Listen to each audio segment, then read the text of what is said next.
मंगलम भगवान वीरो मंगलम गौतम गणी मंगलम कुंद कुंदार्यो जैन धैर्योस्तु मंगलम सर्वमंगलमांगल्यं सर्वकल्याणकारकं प्रधानं सर्वधर्माणां जैनं जयतुं शासनं जैनं जयतुं शासनम् सर्वव्यापीकचिद्रूप स्वरूपाय परात्मने स्वोपलब्धि प्रसिद्धाय ज्ञानानन्दात्मने नमः। आत्मरूपयनुपम यद्भूतं याहि लखे भव सिंधुतरो आत्मरूप।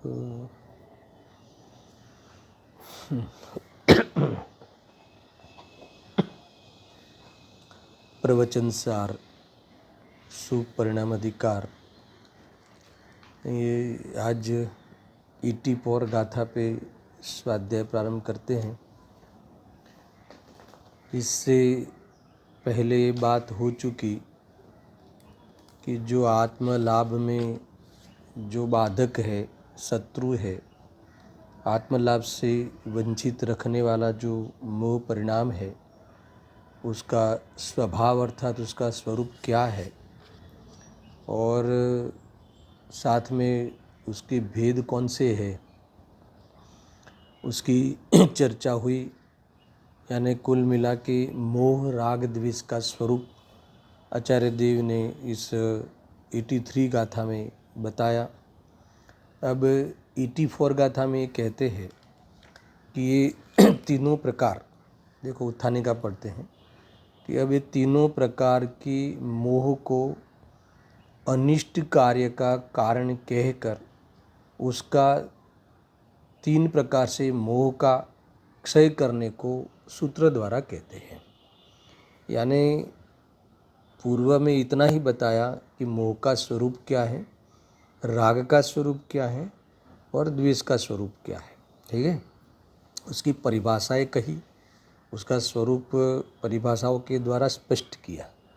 अभी इस गाथा में कहते हैं कि वो जो हमने बताया मोह के भेद, मोह का स्वरूप और भेद, वो सारे हेय है। समझना, हेय है यानी त्यागने योग्य है। ये बात समझना पहले कि ये तीनों प्रकार के मोह है ना, तीनों प्रकार के मोह, मिथ्यात्व, फिर राग, मिथ्यात्व सहित का राग और मिथ्यात्व सहित द्वेष, सब ले लेना। तो ये अनिष्ट कार्य का कारण, अनिष्ट कार्य का कारण यानी ये वास्तव में ये तीनों जो आत्मा के बंध का कारण होने से, बराबर समझना पहले, यहाँ ध्यान दो। ये अनिष्ट कार्य ने क्या, अनिष्ट कार्य का कारण, अनिष्ट कार्य कौन सा है, बंध। अनिष्ट क्या है, बंध। तो ये सारे के सारे मोह अथवा ये तीनों प्रकार के जो मोह के भेद, जो ये सब इस जीव के लिए बंध का कारण है। तो क्या करने फिर, इसीलिए ये तीनों को क्षय करना है ना, क्षय करना चाहिए, ऐसी प्रेरणा इस सूत्र में दी है। देखो ये तीनों एक समान ही है, ये ध्यान रखना, एक समान है यानी एक साथ ही है। भले उसका छूटने में क्रम पड़ता हो, पहले मिथ्यात्व और अनंतानुबंधी जावे, इसके बाद अप्रत्याख्यान का अभाव होवे, इसके बाद है ना प्रत्याख्यान का अभाव होवे, फिर स्वंजलन का अभाव होवे, नव कसाय का अभाव होवे, जैसा जो भी हो, मगर ये तीनों दृष्टि में त्याग, दृष्टि में हे बना तो एक साथ होता है, ऐसा कहना है। ये मूल बातें इसमें भजन है ना, कि ये तीनों में से कोई अच्छा नहीं है। ये मूल बात है। दृष्टि में तो तीनों एक साथ छोड़े जाते हैं और छोड़ना चाहिए, ऐसा है। ये बात क्यों इसमें से निकलती है, ये बात उत्थानिका में से क्यों निकलती है? क्योंकि तीनों को अनिष्ट कार्य का कारण कहा, अर्थात तीनों को बंध का कारण कहा। इसमें कोई अच्छा है कि कोई बुरा है ऐसा भेद नहीं करना। ये बात क्यों कहनी पड़ती है कि दुनिया में है ना, कोई ऐसा कहता है कि पाप से तो पुण्य 100 गुना अच्छा, ऐसा कहता है ना। द्वेष से तो राग अच्छा, जनरली ये कि मेंटालिटी है व्यक्ति की। तो कितना अच्छा, पाप से पुण्य कितना अच्छा, समझ ख्याल में आए? तो 100% अच्छा कि 1000% अच्छा कि कितना अच्छा? जनरली कहते हैं ना 100 गुना अच्छा। तो यहाँ ये बात खड़ी होती है, तो पुण्य कितना अच्छा, पाप कितना अच्छा? पाप तो 0%, पाप तो अच्छा होता ही नहीं, है ना। भले फिर वो माने, सुख बुद्धि से पाप करे, मगर कहने में तो ऐसा ही कहेगा कि पाप कैसा है, बुरा है। 0% भी अच्छा नहीं, तो इससे पुण्य 100 गुना अच्छा, तो फिर कितना गुना अच्छा हुआ? 100 0 प्रमाण अच्छा, समझ में आया ना। तो इसका अर्थ ये है कि अच्छा नहीं है। ये बात हमें समझना चाहिए।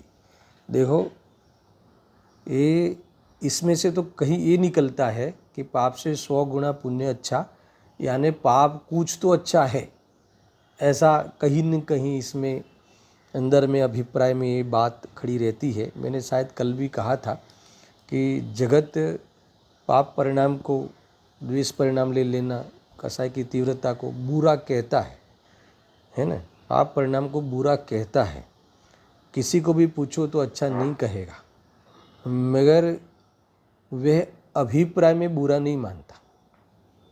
इसमें मैंने आपको उदाहरण भी दिया था कि ये परिग्रह पाप है, कुशील पाप है, फिर भी परिग्रह को जोड़ना, पूरा जीवन उसी दिशा में प्रयत्न रहता है, परिग्रह जोड़ने में, कुशील को भोगने में, ये सब है। देखो, ऐसे कई तीव्र मोही जीव होते हैं कि ये पापों को भी है न कहीं कोई न कोई उदाहरण देकर उचित है ऐसा सिद्ध करते हैं, है ना। कई बार देखना, ऐसे बहुत से तर्क क्या कुतर्क कहते हैं, खोटी दलील करते हैं कि मान लो कि हिंसा को उचित कैसे ठहराएंगे। सुनना एक एक बात।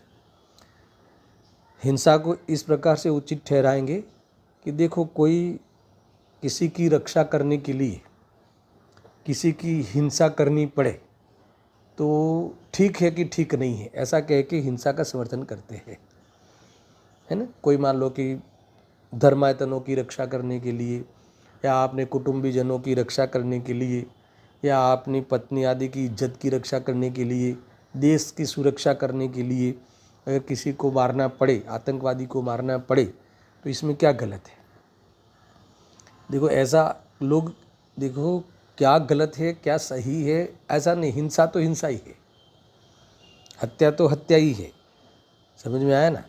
तो मेरा कहना ये है कि कदाचित उस भूमिका में ऐसा भाव आ भी सकता है ना। अपनी सुरक्षा के लिए, माँ बहन की इज्जत बचाने के लिए वे सामने वाले की हिंसा करने का अभिप्राय नहीं रखता हो, मगर अपनी इज्जत बचाने के लिए उसकी हिंसा हो जाए सामने वाले की, तो इसमें से एक कैसे निकाला जा सकता है कि हिंसा उपादेय है।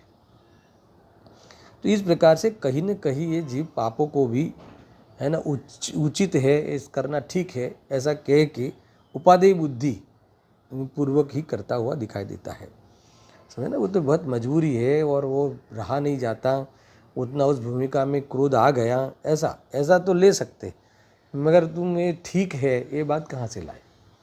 ऐसा पांचों पापों में घटित करते हैं। इसीलिए आचार्य देव ने लिखा कि बंद तो है ना, चाहे तुमने देश की रक्षा करने के लिए हिंसा की, चाहे तुमने अपनी पत्नी की इज्जत बचाने के लिए हिंसा की, मगर बंद तो होता है ना, मुक्ति तो नहीं मिलती ना, मोक्ष तो नहीं होता ना। उस भूमिका में वैसा भाव आ गया वो बात अलग है, मगर तुम चारित्र के अनुसार विकल्प आवे, चारित्र के दोष के अनुसार, और तुम उसमें उपादेय बुद्धि जोड़ते हो, ये बहुत खतरनाक बात है। समझना, तो थोड़ा सा ये मैं विस्तार करते हुए समझाता हूँ उत्थानिका को। ऐसे कहीं भी झूठ, देखो किसी की जान बचती हो एक झूठ से, तो झूठ, वो झूठ अच्छा है कि बुरा है, ये सब पिक्चरों की देन है। पिक्चरों में ये सब दिखाते। चला चोरी भी, जैसे चोरी भी है, जैसे बड़े बड़े जो सेठ लोग या बड़े बड़े जो स्मगलर है, उनके पैसे लूटना और फिर वो अनाथ आश्रम में दान करना, तो इसके लिए चोरी करना उचित है कि नहीं?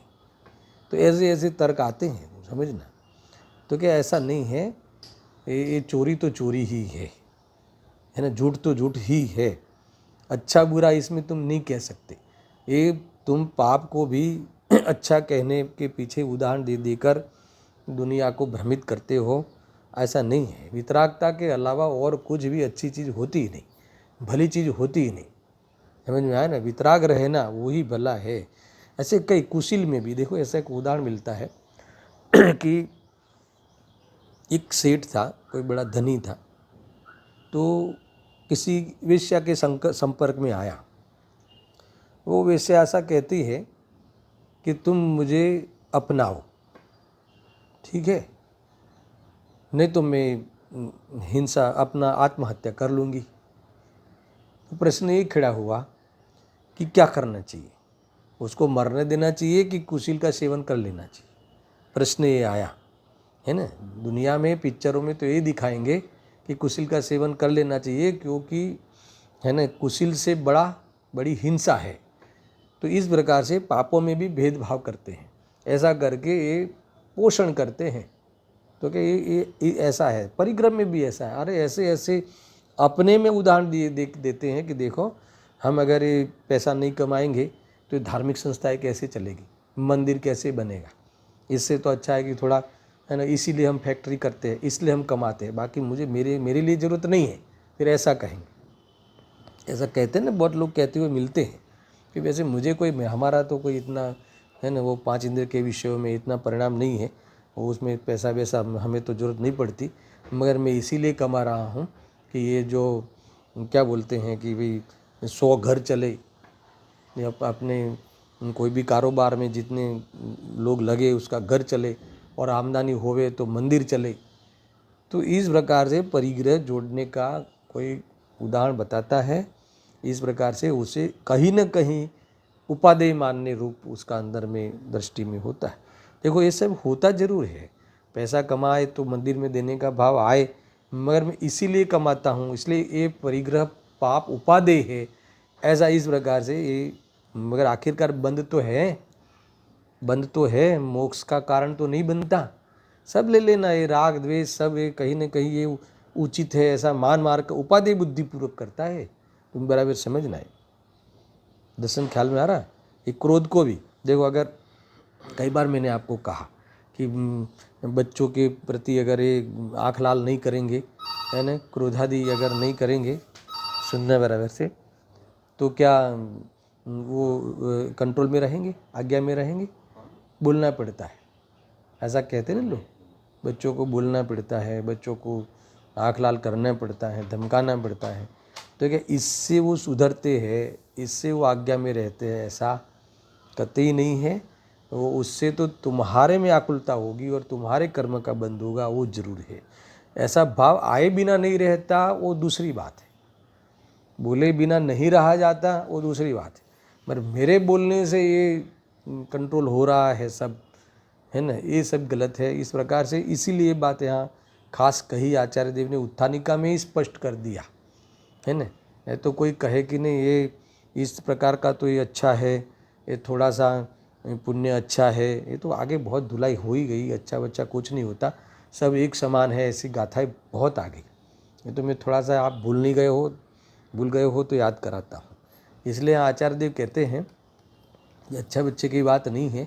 ये जो हमने मोह का जो स्वरूप कहा आगे और परिभाषाएं करी, और मोह पूर्वक राग द्वेष की जो परिभाषाएं करी, है ना, कोई पदार्थों में रुचिकर मानकर उसमें राग करना, और कोई अरुचि रूप का मानकर द्वेष करना, तो ये सब इष्ट मानकर राग करना, अनिष्ट मानकर द्वेष करना, और कोई पर पदार्थों को अपना मानना, द्रव्य गुण पर्याय संबंधी इन यथार्थ ज्ञान नहीं होना, अज्ञान होना, इसलिए पर में एकत्व बुद्धि करना, कर्ता बुद्धि करना, ये सारे मोह की सेना है।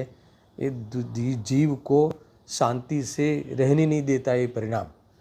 इसीलिए यहाँ ये कहते हैं कि ये सब छोड़ने योग्य है, त्याजने योग्य है। ये वाली बात यहाँ आचार्य देव करते हैं। पहले पाठ करते हैं, फिर आगे पढ़ते हैं। देखो, रे मोह रूप वा राग रूप वा द्वेष परिणत जीवने, विध विध थाए बंधते थी सर्वते क्षय योग्य।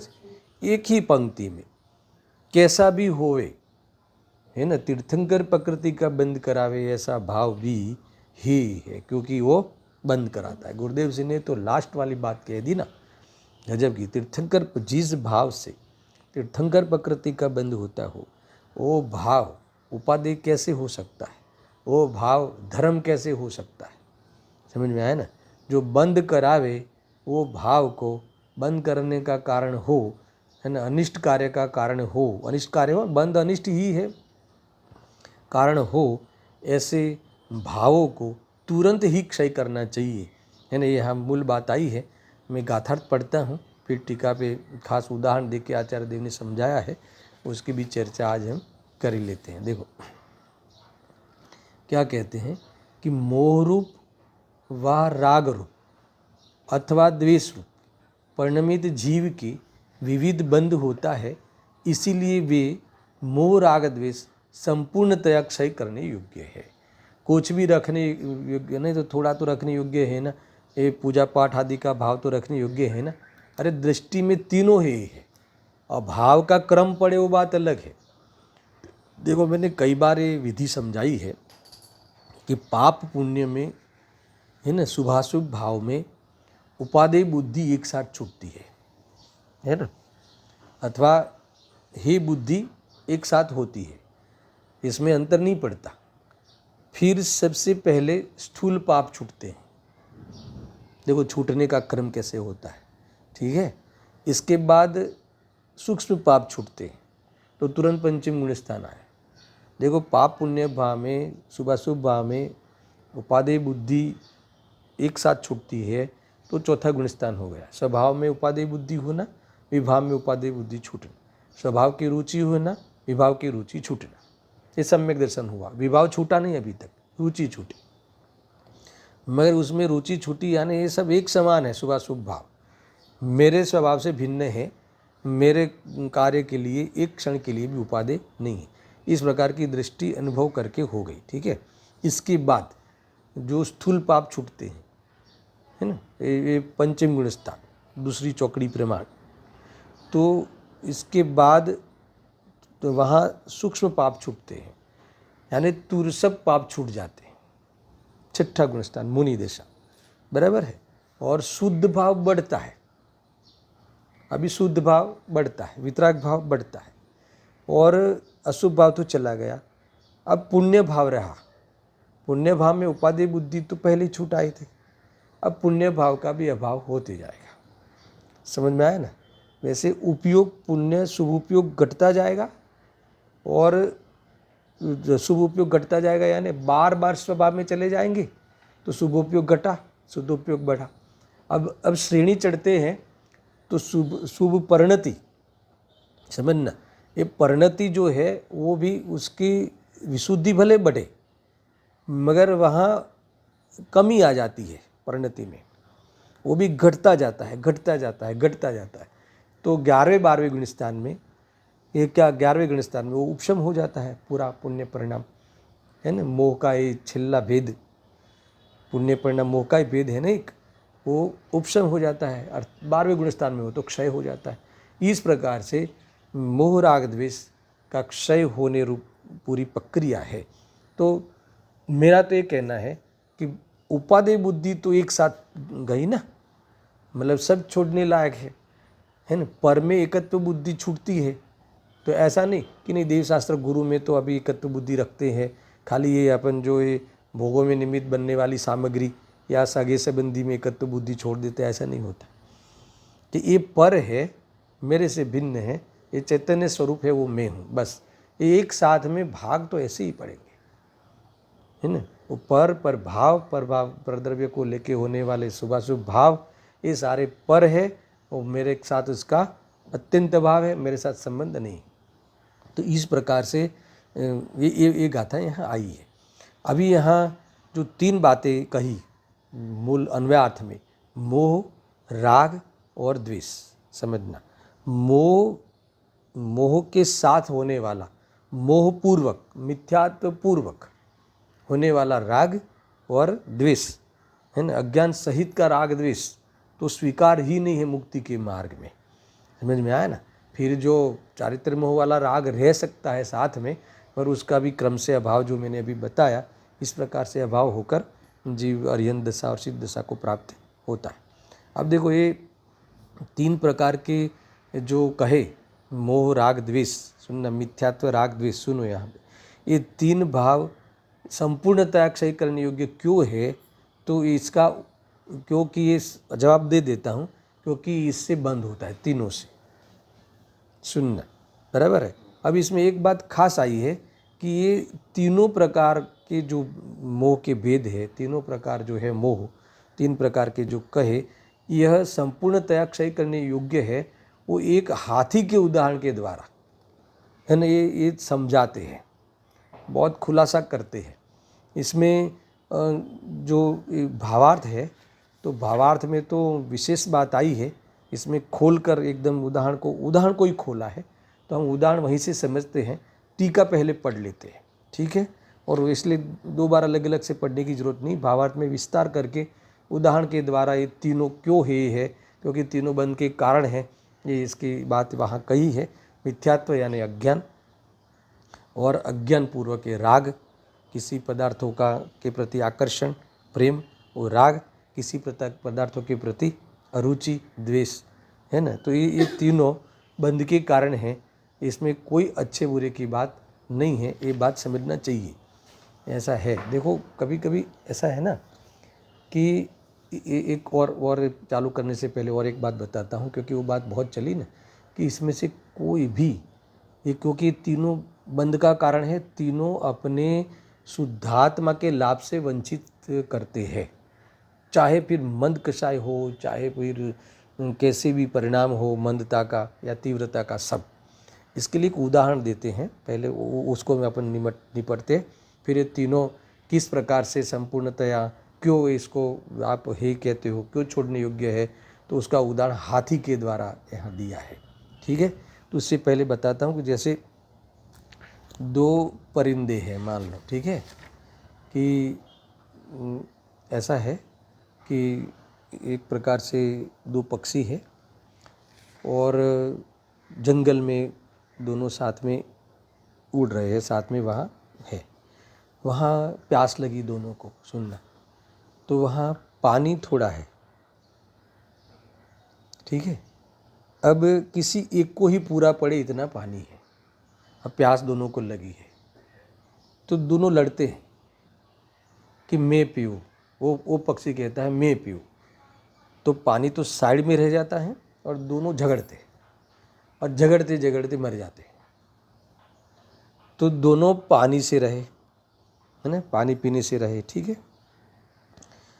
एक ऐसे 2 पक्षी का कपल आया कि इनको भी प्यास लगी है, पानी थोड़ा है, एक ही पक्षी को पूरा पड़े इतना है।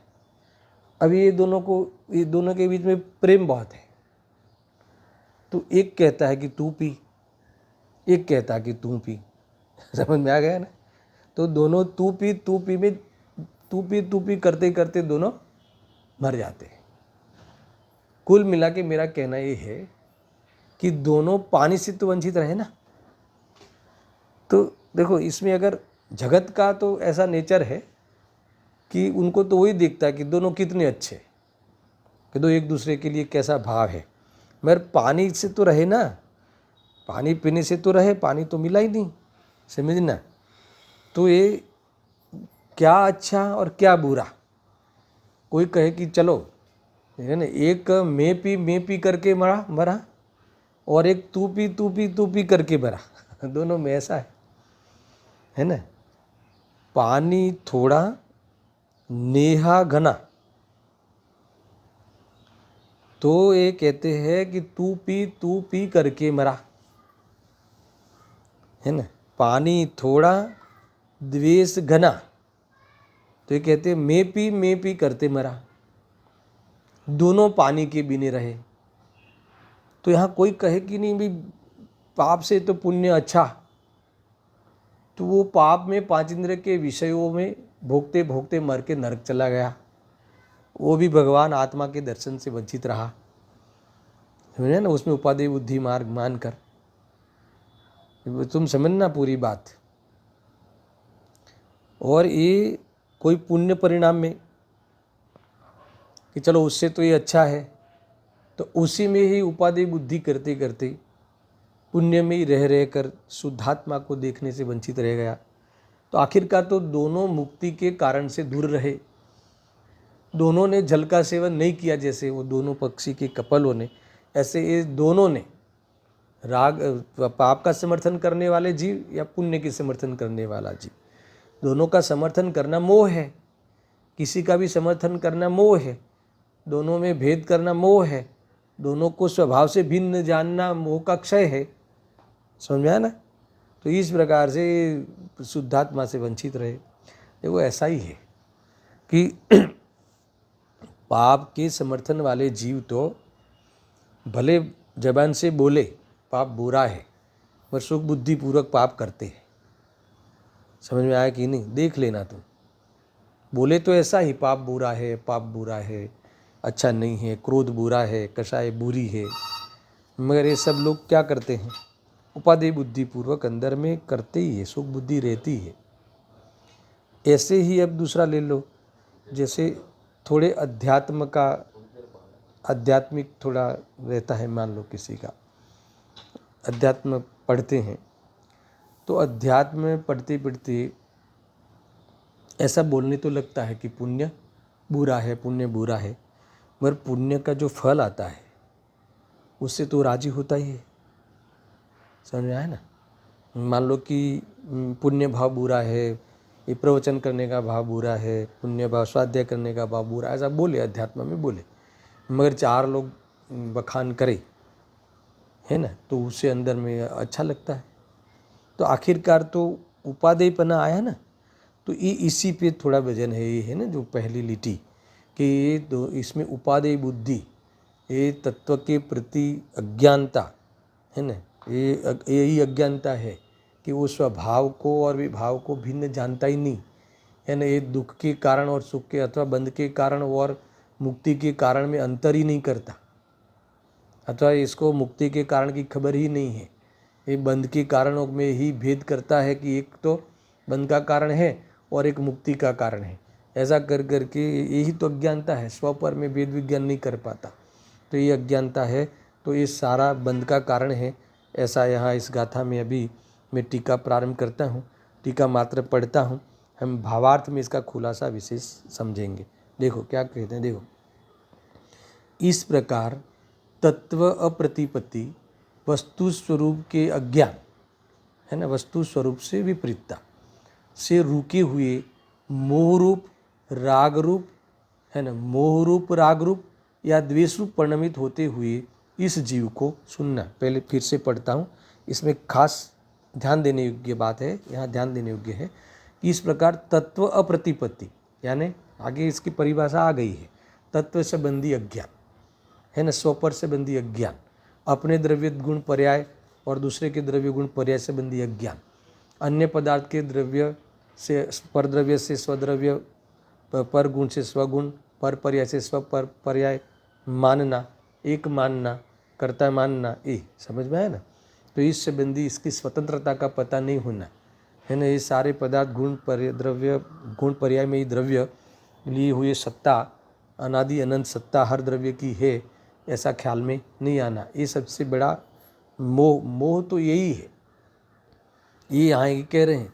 तो इस प्रकार तत्व प्रतिपत्ति वस्तु स्वरूप के अज्ञान से रुके हुए यानी उसमें आच्छादित होते हुए मोहरूप राग, ये खतरनाक बात है, मोहरूप राग रूप यानी मोह सहित का राग आया था ना वो, इस प्रकार से जानता हुआ अनादि से ऐसा द्रव्य गुण पर्याय से बंदी अज्ञान होने के कारण ऐसा पर द्रव्य और पर गुण और पर पर्याय को अपने स्वरूप मानता हुआ ऐसा दृढ़ संस्कार अंगीकार करते हुए बहुत आया आगे, है ना, अंगीकार करते हुए फिर इसी प्रकार से और परद्रव्य के प्रति जो ज्ञान में परद्रव्य विषय बनते हैं तो उसमें आसक्ति वर्तता हुआ परद्रव्य का लक्ष्य करता हुआ उसी में ही भेद करता है, कोई पदार्थों को अच्छा कोई पदार्थों को बुरा मान के राग द्वेष करता है ना पूरा, तो ये मोह सहित राग ऐसा लेना है, उपादेय बुद्धिपूर्वक का राग है ना। परद्रव्य का पक्ष रूप वो किसी पदार्थों का लक्ष्य करके राग रूप या द्वेष रूप परिणमित होते हुए इस जीव को अब सीधे उदाहरण को जोड़ते हैं। घास के ढेर से ढंके हुए खड्डे को प्राप्त होने वाले हाथी की भांति, ये सबसे पहला उदाहरण कौन से किस लिए, अज्ञान के लिए, सुनना मैं खुलासा बाद में करूँगा, है ना। घास से ढेर से ढके हुए खड्डे को प्राप्त होने वाले हाथी की भांति, फिर हथिनी रूपी कुटनी के शरीर में आसक्त हाथी की भांति, ये राग में फंसने वाला, और विरोधी हाथी को देखकर उत्तेजित होकर उसकी ओर दौड़ते हुए हाथी की भांति, ये तीन प्रकार है ना, तीन रीत बताई हाथी को फंसने की। हाथी तीन प्रकार से फंसता है ना, एक अज्ञान से, एक राग से, एक द्वेष से, तीन उदाहरण दिए। तो ये तीनों में ये फंसता है, तीन प्रकार से फंसता है और पूरी जिंदगी वो पराधीनता में बिताता है। ये सुनना बराबर से, आगे इसको खुलासा करेंगे, है ना। विविध प्रकार से बंद होता है, अनेक प्रकार भले हो मगर बंधता तो है, तीनों प्रकार में बंधता है मुख्य है, और परवस्था से जीवन निकालता है ना, वो महावत आदि के है ना परवस्था से जीवन निकालता है। फंसता है, फंसा क्यों, ये तीन प्रकार से फंसा क्यों, है ना, ये तीन प्रकार क्या है कि जिससे वो फंसा, उसकी चर्चा हम वहाँ समझेंगे भावार्थ में। इसीलिए मुमुक्षु जीव को यहाँ कहते हैं अनिष्ट कार्य करने वाले इस मोह राग और द्वेष को यथावत निर्मूल नाश हो इस प्रकार क्षय करना चाहिए। मुमुक्षु जीव यानी मोक्षार्थी जीवों को जिसको मुक्ति चाहिए, उससे ये मोह राग द्वेष को यथावत, है ना, यानी निर्मूल, जहाँ जैसा है वैसा, जहाँ जहाँ खड़ा हो वे, अगर कोई मिथ्यात्व सहित का राग द्वेष हो तो भी, किसी के मिथ्यात्व निकल गया हो और राग द्वेष रहा हो चारित्र मोह वाले तो भी, और किसी के मान लो कि एक चौकड़ी प्रमाण कण भी हो तो भी, है ना, सब जहाँ से खड़ा हो वहाँ से उस मोह को मिटाना चाहिए, ये यहाँ प्रेरणा देते हैं। तो ये निर्मूल नाश हो, मूल में ही नाश, मूल से नाश हो, मिथ्यात्व सहित नाश हो, इस प्रकार से क्षय करना चाहिए। कोई मंदता की मंद करना चाहिए ऐसा नहीं, खाली पाप को ही छोड़ना, स्थूल पाप को ही छोड़ना चाहिए ऐसा नहीं, मूल से नाश करना चाहिए, मिथ्यात्व सहित सारी चीज़ों को सही करना चाहिए, ऐसा कहते हैं। देखो अभी तीन उदाहरण दिए ना, मैं भी खुलासा करके पढ़ता हूँ, आपको बहुत क्लैरिटी आ जाएगी इसमें। तो सबसे पहले तीन प्रकार से हाथी फंसता है वो बात, है ना। हाथी तीन प्रकार से फंसता है, तो कौन सा है तीन प्रकार, एक अज्ञान से, एक राग से, एक राग का उदाहरण दिया, एक अज्ञान का उदाहरण दिया, और एक द्वेष का उदाहरण दिया। द्वेष को लेकर भी ये बंधता है, राग को लेकर भी बंधता है, और अज्ञान को लेकर भी बंधता है, और अज्ञान को लेकर राग रूप से होता हुआ बनता है, और अज्ञान को लेकर अज्ञान पूर्वक द्वेष सहित ये वास्तव में फंसता है, बंधता है। ये मुझे प्रूव करना है हाथी के उदाहरण से। अब पहले उदाहरण समझाता हूँ और किस प्रकार से फंसता है वो समझना। तो पहला क्या कहा कि जो शिकारी होते हैं वो हाथी को पकड़ने के लिए क्या करते हैं उसका वो समझाते हैं। हाथी को पकड़ने के लिए धरती में खड्डा बनाकर उसे घास से ढक दिया जाता है। वह खड्डा होने के अज्ञान के कारण, वहाँ खड्डा होने के अज्ञान के कारण उस खड्डे पर जाने से हाथी गिर पड़ता है और वह इस प्रकार पकड़ा जाता है। इतना ख्याल में आया, इतना ख्याल में आया। देखो उसको मैं थोड़ा एनलार्ज करके बताता हूँ कि पहले ज़माने में जो हाथी को पकड़ने की ये एक पद्धति थी। कौन सी पद्धति, रीत थी? कौन सी रीत थी? कि जैसे हाथी कहीं से निकलता हो, हर रोज़ जाते हैं ना हाथी, एक रास्ते से जाते हैं, जैसे पानी पीने जाते हैं ऐसा, ठीक है। तो रास्ते में एक बड़ा खड्डा कर देना है और उस पर थोड़ी पतली पतली लकड़ी ऐसे रख देना है और उस पर थोड़ा घास फूस जो बाकी का रास्ता है उसके समान करना है। अब वहाँ से हाथी पसार होता है तो उसे उस खड्डा जो है, सुनना, कौन सा वो बनाया गया है पकड़ने के लिए, फंसाने के लिए, उस संबंधी उसे अज्ञान है, जानता नहीं है। समझ में आए?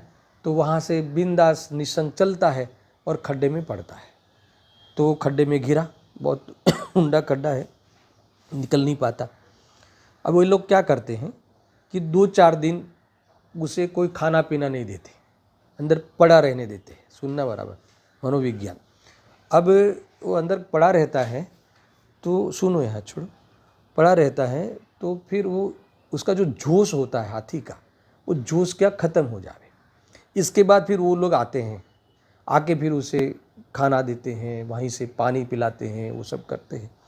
तो हाथी को भ्रम हो जाता है कि ये मेरे हितेच्छु है, ये मेरे लोग हैं, ये मुझे हेल्प करते हैं, ऐसा भ्रम हो जाता है, अथवा ऐसा भ्रम इनके द्वारा कराया जाता है। जैसे भी इसको ये पता नहीं है कि खड्डे करने वाले यही है ना, यही मुझे पकड़ रहे, ऐसा नहीं। फिर ये लोग क्या करते हैं कि ये उसके वश हो जाता है हाथी, उसे भ्रम हो जाता है कि ये मेरे हितकारी है, ऐसा उसको भ्रम हो गया। अभी धीरे धीरे खड्डे को लंबा करके हाथी को बाहर ले आते हैं। फिर जीवन भर वो हाथी उस महावत के वश में रहता है। समझ में आया ना? इस जीवन भर पराधीनता में रहता है।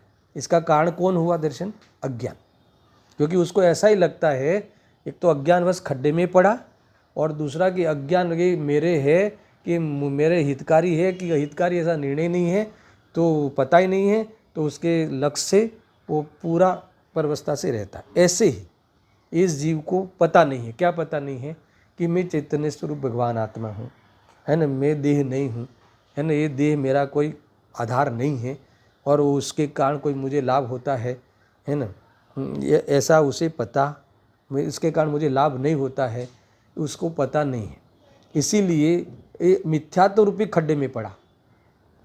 बाहर में क्या का 5 इंद्रिय निमित्त बनी देखने में, बाहर में क्या शरीर का सहयोग मिला, तो वो मिथ्यात्व रूपी खड्डे में पड़ा और उस पदार्थ को अपना मान लिया, उस पदार्थ को, देह आदि को अपना मान लिया और सहयोग सामग्री को अपना मान लिया और जीवन भर उस सामग्री के अधीन रहते हुए, उसके वश में रहते हुए कि नहीं ये मुझे, है ना, मुझे लाभ देगा, ये मुझे टिकाएगा, ऐसा मानते हुए अज्ञान से जीवन बिता रहा है। ये सबसे पहले नंबर का अज्ञान।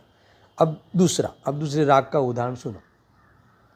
अब ऐसा समझ लो कि ये हाथी जो होते हैं वो उसी रास्ते से जाते हैं तो उसी रास्ते में सुनना, एक रात में खड्डा करना मुश्किल होता है, इतना बड़ा।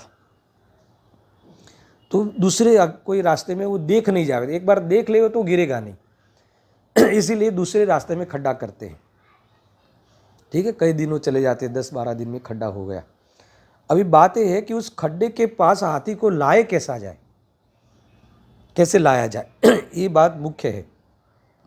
देखो वो हर रोज जिस रास्ते से चलते हैं ना, जैसे गजपंथा है ना, वो गजपंथा सुना ना, अपना क्षेत्र है सिद्ध क्षेत्र, जहाँ से 8 बलभद्र मोक्ष गए, तो उस क्षेत्र का नाम गजपंथा पड़ा क्योंकि वहाँ नदी थी आगे, तो हर रोज वहाँ से हाथी पानी पीने के लिए जाते थे, तो इस रास्ता का नाम गजपंथा पड़ा, इसीलिए इसका रास्ते का नाम पड़ा।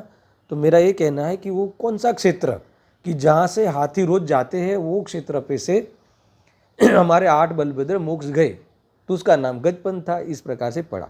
तो उसको हटके एक दूसरे रास्ते पे बनाना पड़े कि वो देख लेवे तो फिर वो तो संगी पंचेंद्र जीव है, क्यों गिरेगा? सुनना बराबर, मनोविज्ञान। तो वो दूसरी जगह पे खड्डा करते हैं। अब हाथी को लाया कैसे जाए?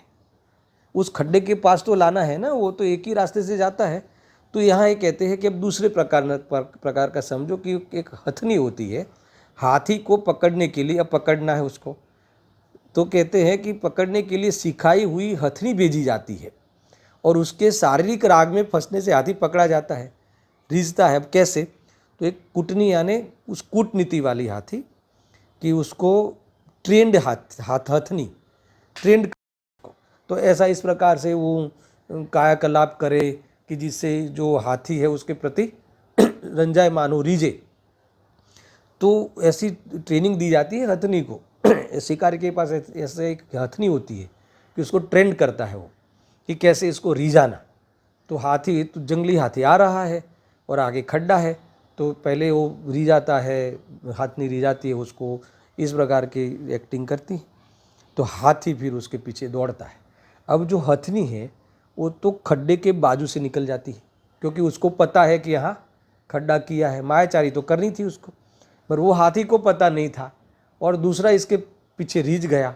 अब अंधा हो के अब खड्डा है कि नहीं है देखने की ज़रूरत नहीं है, वो हथनी बाहर क्रॉस से जाती है, मरे ये समझता है कि मैं सीधा जाके पकड़ूँ, है ना, जल्दी पहुँचूँगा, तो खड्डे में गिरता है।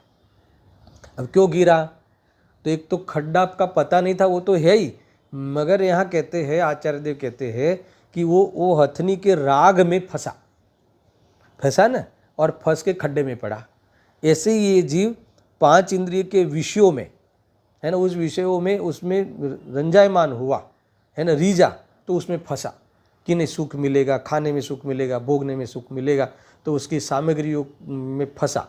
बस स्टाइल तो वही है, हाथी पुनः पड़ा इसमें और वापस वो लोग आए फंसाने वाले, और वो वही 3-4 दिन तक वो तो गए नहीं, फिर खाना पाना पे दिया, अपने वश में कर लिया। तो इसी प्रकार से ये इंद्रिय के भोग के वश में रहा और सारा जीवन इंद्रिय के भोग की पराधीनता, रोटी कपड़ा मकान में कोई कमी नहीं होनी चाहिए, ये होना चाहिए, वो होना चाहिए, बाहर में सब व्यवस्थाएं होनी चाहिए करके जीवन इसने सारा परवस्था में निकाला। ये दूसरा हुआ। अब तीसरा द्वेष का उदाहरण सुनो। ये तीसरी रीत क्या बताते हैं कि हाथी को पकड़ने की तीसरी रीत ये है कि जो हाथी है, देखो यहाँ उस हाथी के सामने दूसरा पालित हाथी भेजा जाता है, उसके पीछे वह हाथी उत्तेजित होकर लड़ने के लिए दौड़ता है और इस प्रकार वह पकड़ने वालों के जाल में फंस जाता है। ख्याल में आया? अब एक ऐसा मदोमंद हाथी, जबरदस्त हाथी होता है, उसको ट्रेंड करते हैं कि ये सामने वाले हाथी को लड़ने के लिए उत्तेजित करे, है ना, भड़काए। तो एक तीसरी रीत है कि वो फिर वही प्रकार का खड्डा किया उसने, वो सब लोगों ने, फिर वहाँ इस हाथी को छोड़ देते हैं, वो ट्रेंड हाथी को, फिर इसको दहाड़ता है, जोर से दहाड़ता है तो भड़कता है जंगली हाथी, तो वापस वो हाथी भी बाहर से बगल से वो खड्डे से निकल जाता है और ये पीछे दौड़ता है कि इसको पकड़ लूँ और मैं इसको नुकसान पहुँचाऊँ, तो स्वयं गिर जाता है। सेम बात हुई ना। तो ये द्वेष को लेके खड्डे में फंसा। तो ऐसे ही ये जीव पूरा जीवन वैर भाव में, देखना तुम, इसने मेरा बुरा किया ना, मुझे पैसा मिले तो मिले, नहीं मिले तो नहीं मिले, मेरा जो भी कुछ खराब होना हो तो होवे, मगर इस व्यक्ति को तो मुझे इस दुनिया से हटाना है, इस बिजनेस से हटाना है। सारी जिंदगी वो वैर भाव में, चाहे मुझे जो होना है हो जाए, मगर इसको तो मैं सेट होने नहीं दूंगा, इसको तो मैं शांति से बैठने नहीं दूंगा। तो ऐसे इस प्रकार से द्वेष में सारा जीवन परलक से बिताता है। समझ में आया ना? इस प्रकार से तीनों प्रकार से ये हाथी तो फंसता है। देखो इस तीनों में जो अज्ञान है ना, वो अनिवार्य हो गया है, समझना बराबर। क्यों? क्योंकि देखो जो ये तीनों में एक बात तो मुख्य है कि खड्डे के बारे में किसी को पता नहीं। अगर जो दूसरे नंबर में जो राग द्वेष में उदाहरण दिया, वो कौन सा? रिझाने वाला हाथी और भड़काने वाला रिझाने वाली हथनी और भड़काने वाला हाथी, समझना बराबर। अगर वो उस प्रसंग में भी, उस फंसने के प्रसंग में अगर हाथी को खड्डे का ज्ञान होता, क्या कहा मैंने, खड्डे का ज्ञान होता, उसने देख लिया होता कि यहाँ खड्डा है, तो वो भी वो हथनी के जैसे हथनी साइड से निकल गई तो भी पीछे वो साइड से ही निकल जाता।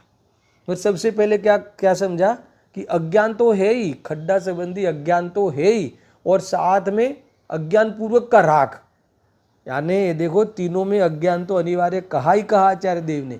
गजब की इनकी जो विचक्षण बुद्धि है कि अज्ञान पूर्वक का राग। देखो ज्ञानी को राग होता, मगर ये राग में उपादेय बुद्धि नहीं होती तो ये अनंत काल तक नहीं फंसेगा। और उसमें कैसे निपटना है ना, कैसे उसमें वेद ज्ञान, कैसे उसको गेय बनाना, फंसता हुआ भी कैसे उसमें गेय बनाना, कैसे निकलना वो जानता है, पर ये तो जानता ही नहीं है, क्योंकि उसे तो खड्डे का पता ही नहीं है। तो ये मिथ्यात्व सहित का राग द्वेष है, वो बहुत खतरनाक है ना। जो उपादेय बुद्धि माने कि व्यक्ति हट जावे तो फिर मुझे शांति मिल जावे, ऐसा मानकर हटाने के पीछे पड़ा हो, वो किसी के समझाने पर भी उससे निवृत्त नहीं होगा। समझ में आया ना। मगर ये कहे कि भाई सामने वाले का हित होना वो उसके कर्म के अधीन है, तेरे अधीन नहीं है, तू द्वेष करके दुखी हो जाएगा, इससे तो भेद ज्ञान करके तू द्वेष को छोड़ दे, इसमें सुखी होना है। तो कदाचित आदतवश द्वेष आ भी जावे तो भी उसमें उपादेय बुद्धि नहीं मानता हुआ निवृत्त हो जाएगा। ख्याल में आया कि नहीं। तो इसीलिए उपादेय बुद्धि वाली यहाँ बहुत बड़ी बात कही है आचार्य देव ने कि इस प्रकार से अज्ञान पूर्वक अगर जो ये खड्डे में गिरता है, देखो चाहे वो तीनों में अज्ञान कॉमन है। पहले में तो अज्ञान था ही, अज्ञानी हाथी का उदाहरण दिया कि खड्डे का पता नहीं था। दूसरे में अज्ञान पूर्वक था और साथ में राग उसके आकर्षण में सुख मानता था, पीछे भागा, आग बंद करके फंसा। और तीसरे में द्वेष में फंसा।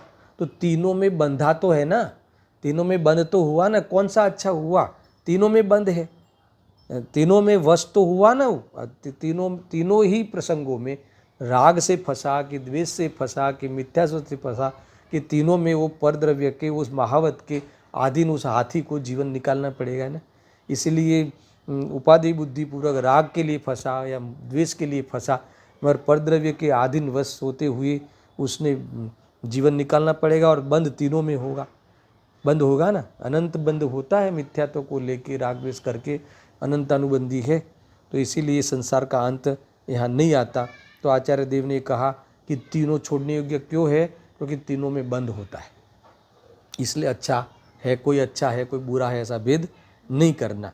ये बात इन्होंने खास यहाँ लिखी है। देखो लिखा ना, उपयुक्त प्रकार से जैसे हाथी अज्ञान से, राग से या द्वेष से अनेक प्रकार के बंधन को प्राप्त होता है, उसी प्रकार जीव मोह से, राग से या द्वेष से, ख्याल में आया ना, अनेक प्रकार से बंधन को प्राप्त होता है।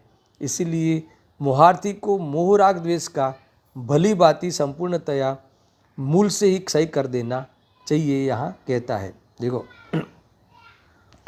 ऐसा है ना, कुल मिला के ये प्रकार से तीनों प्रकार के मोह को छोड़ना चाहिए। ये वाली बात 84 गाथा में आई। कल में 85 नंबर की गाथा ये दोनों के विषय को समेटते हुए पुनः मोह का जो चिन्ह क्या है ना, वो चिन्ह का ज्ञान कराने वाले हैं। लक्षण का पहचान करा के वहाँ भी यही कहने वाले हैं। इसको इस प्रकरण को समापन करने के लिए वो गाथा आई है कि ये मोह को पहचान कर तुरंत है ना उत्पन्न होते ही नष्ट करना चाहिए, वो वाली बात आई है। खाली अभी की जो मैंने बात कही, अज्ञान तीनों में अनिवार्य रूप से लिया, अज्ञान पूर्वक राग, अज्ञान पूर्वक देश, उपाधि बुद्धि पूर्वक वो तो जीव है ना, उसमें तो अनंत दुख है।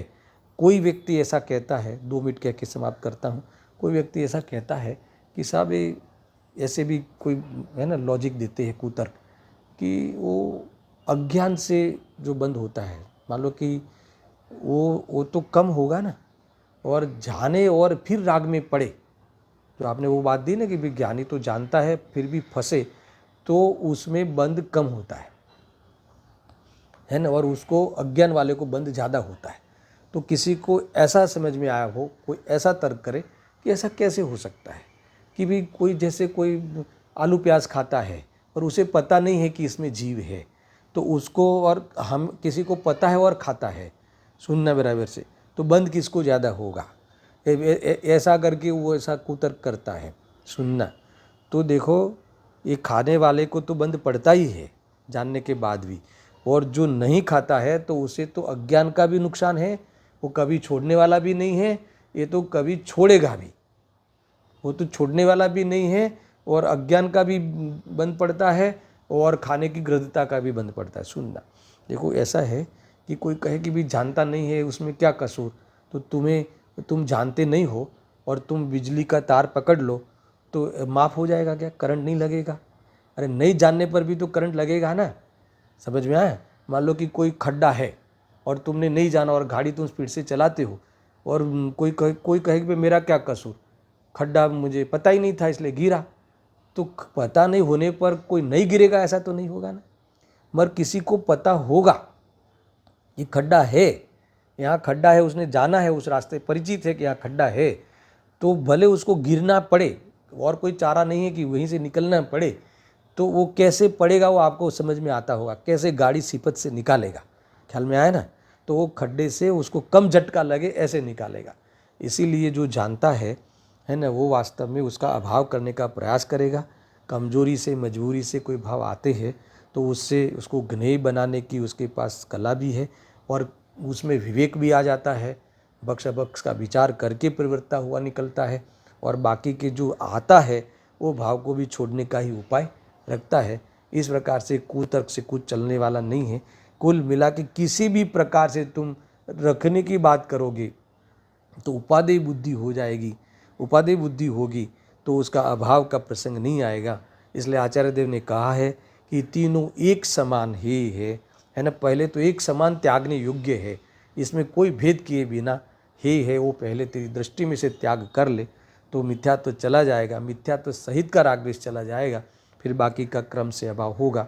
इस प्रकार से ये हे करने के लिए, त्याग करने की प्रेरणा दी है। कल 85 नंबर की गाथा का हम प्रारंभ करेंगे। सहजानंदी शुद्ध स्वरूपी अविनाशी हूँ आत्मस्वरूप। सहजानंदी शुद्ध स्वरूपी अविनाशी हूँ आत्मस्वरूप।